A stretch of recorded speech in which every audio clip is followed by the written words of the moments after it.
ဒီပိုလာဝဝအမေကြီးက6လလုံးအစာမစားရေမတောက်ပဲဒီနေရာမှာရှိနေခဲ့တာပါအခုတော့သူ့မှာခလေး2ယောက်ရနေပါပြီဒီနေရာမှာအပူချိန်က3ညအောက်အနှုတ်20ဒီဂရီမှာရှိနေပြီးအသေးခိုက်အောင်အေးနေပါတယ်ပိုလာဝဝနေအတွက်ကတော့အကြိုက်ဆုံးရာသီဥတုပါပဲ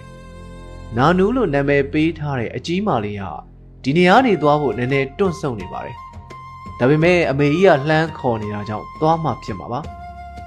အကြီးမလေးကအယောင်ဖွေးဖွေးလေးဖြစ်ပေမဲ့သူ့မောင်လေးကတော့အယောင်နည်းနည်းဖြော့ပါတယ်။ပိုလာဝုံအကောင်ပေါက်လေး2ကောင်ဟာရေခဲပြင်ပေါ်ကနှင်းတော်ထဲမှာအပူပင်ကင်းကင်းကစားနေကြပါတယ်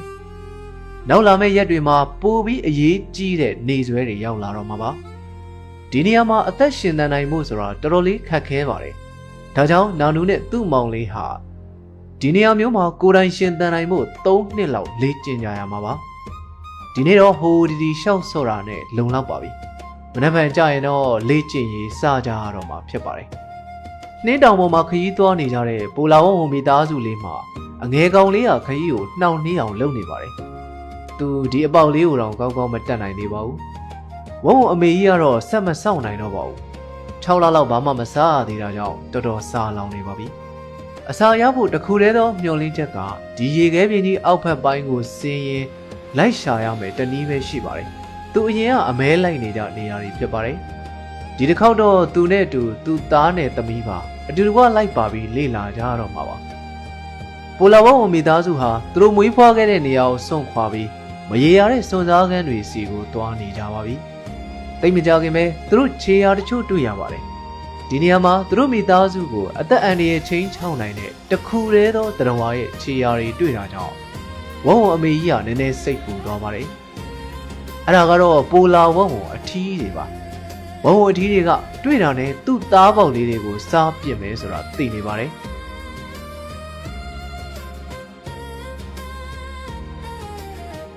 ဒါပေမဲ့ဝုံအထီးကတော့တခြားတစ်ခုကိုအာယုံရောက်နေပါတယ်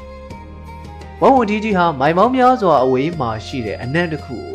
လေထဲကနေရလိုက်ပါတယ်အဲ့ဒီအနံ့ကတော့ Walrus လို့ခေါ်တဲ့အဆွဲရှိပင်လယ်ဖြန်ပေါက်လေးတွေစီရဖြစ်ပါတယ်။ရေခဲကဘာမှာအစာရဖို့တော်တော်လေးမလွယ်ကူဘူးဆိုတာနောင်နူးလေးတဖြည်းဖြည်းသဘောပေါက်လာပါပြီ။သားကောင်တစ်ခါရာတိုင်းမှာကျန်တဲ့16ချိန်ကလွတ်ခဲ့တာကြီးပါပဲ။ဒါပေမဲ့ကလေးတွေအစာမစားရသေးတာကြောင့်မဖြစ်မနေကြွေးရမှာဖြစ်လို့ဝုံအမေကြီးဟာလက်လျှော့လိုက်လို့မရပါဘူး။ဒါတော့6လအကြာမှာပထမဆုံးစားရတဲ့အစာဖြစ်ပြီးဝုံအမေကြီးတို့လည်းတော်တော်လေးအဆင်ပြေသွားပါတယ်ပြီးတော့သူ့ကလေးတွေအတွက်လည်းနှုတ်တိုက်နိုင်ပါပြီဒီကောင်လေးအတွက်လည်းအကြံပလန်လေးတွေရသွားပါတယ်နောင်နူးနဲ့သူ့မိသားစုဟာသူတို့အမဲလိုက်မဲ့မြေရဲ့ပြောင်းလဲမှုဖြစ်လာမဲ့အချိန်ကိုစောင့်ရင်းမကြခင်ရောက်လာမဲ့ဖြန်အမဲလိုက်ပွဲအတွက်လေ့ကျင့်နေကြပါတယ်သူတို့အမေကအမဲလိုက်နည်းတွေနီးပြလုပ်ပေးပါတယ်အမဲလိုက်နည်းအပြင်တခြားတစ်ခုလည်းထပ်သင်ပေးပါသေးတယ်နောင်နူးကိုအမေဖြစ်သူကတိုက်ခိုက်ရင်ခုခံကာကွယ်တတ်အောင်သင်ပေးနေတာပါနောင်နူးကတော့သူ့အမေသင်ပေးတာကြောင့်တော်တော်လေးကျွမ်းကျင်နေပါပြီသူ့မောင်လေးကတော့အခုချိန်ထိတိုင်ပတ်နေတော့မှာပဲနောက်ဆုံးမှာတော့သူတို့စောင့်နေတဲ့အချိန်ကိုရောက်လာခဲ့ပါပြီအမောင်တို့ကြီးဆိုးတဲ့နေတွေနဲ့အတူစောင်းတွင်းဟာပြန်လဲရောက်ရှိလာပါတယ်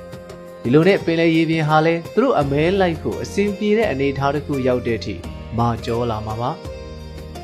ဒီအချိန်မှာနာနူးနဲ့သူ့မိသားစုဟာဗိုက်စာနေကြပါပြီ။ဒါပေမဲ့ဒီတစ်နှစ်ကတော့အရင်နဲ့မတူတာတခုခုဖြစ်နေပါတယ်။ရေခဲပြင်ဟာအရင်နှစ်ကလောက်ခဲမနေတော့ပါဘူး။ဒီတစ်ခေါက်စောင်းတွင်းကတော့ဝဝအမေကြီးအရင်ကကြုံခဲ့ရတဲ့စောင်းတွင်းတွေနဲ့လုံးဝမတူတော့တာပါ။သူတို့နောက်ကိုပြန်သွားပြီးရေဒီထက်ပိုခဲလာအောင်စောင့်ဖို့လိုပါတယ်။ရေခဲပြင်မှာကြောလာတဲ့အထိစောင့်ရင်သူတို့တွေဟာလုံးဝစားလောင်နေကြအောင်ပါပါဒီပိုလာဝုံမိသားစုရဲ့လှုပ်ရှားသွားလာမှုတွေကိုရိုက်ထားတဲ့နောက်ထပ်အပိုင်းလေးတွေရှိပါသေးတယ်အဲ့ဒီပိုင်းလေးတွေဆက်ကြည့်နေတယ်ဆိုလို့ရှင်တော့ဒီဗီဒီယိုလေးကို like and share လေးလုပ်သွားပေးပါနောက်ပိုင်းလေးတွေကိုကျွန်တော်ထပ်ပြီးတော့တင်ပေးပါမယ်အားလုံးပဲအဆုံးထိကြည့်ရှုပေးတာကျေးဇူးတင်ပါတယ်